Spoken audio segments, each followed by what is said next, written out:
All right, so I'm sitting here at my bar. I mean, it's not like a big built-in bar. It's this neat little thing. Little, not really little, kind of big. My wife got me for a birthday gift. It's kind of like a big cart that folds out with wings that you can sit at, and then it's got all bar stuff under it and all. And that being at the bar is appropriate for the video here, and we'll see why in a minute. So here I wanted to talk about goals and rewards. As I mentioned in other videos, there's basically, you have four classifications of scotch. There's your daily dram, your Friday night pour, your impress the guests, and your special occasion. Now that's the one that's important today. I already determined I'll have a dram of a special occasion scotch when I graduate after this capstone, and I graduate with the MPhil degree. So I was figuring I'd go out somewhere and buy an expensive glass, like the Macallan Rare I mentioned in the Real Options of Scotch video. So I had some money in the stock market intended just for a short term. I've done this before, and I have some bad habits, like getting greedy, not taking profits, not holding profits. These are easy things to fall into. The problem is I'd keep falling back into the same bad habits, even though I knew they were there.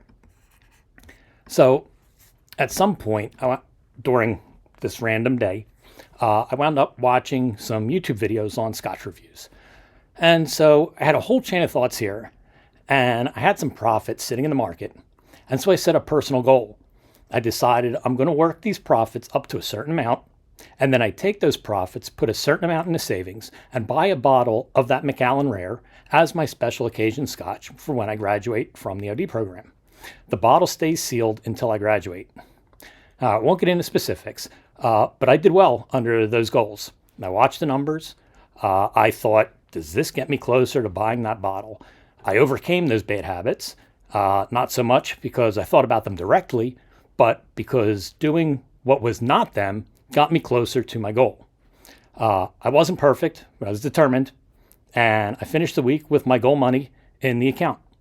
I set up the transfer to my bank to cover the bottle and bank some money into my savings account.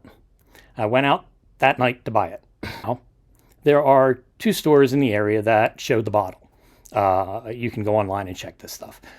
I went to one and didn't see it. So instead of asking, I hesitated and chickened out. It was a lot of money for a bottle of scotch. On the way home, I was kicking myself for not following through. I set a goal and a reward.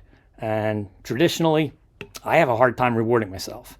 And that's something I have to get past. So I beat myself up the whole way home. With this in mind, I told myself I'm going to the other store tomorrow. They have a lot of high-end bottles, and they probably have it. So I went out the next day. And so I got the bottle, put it out, up in front in my scotches at the bar.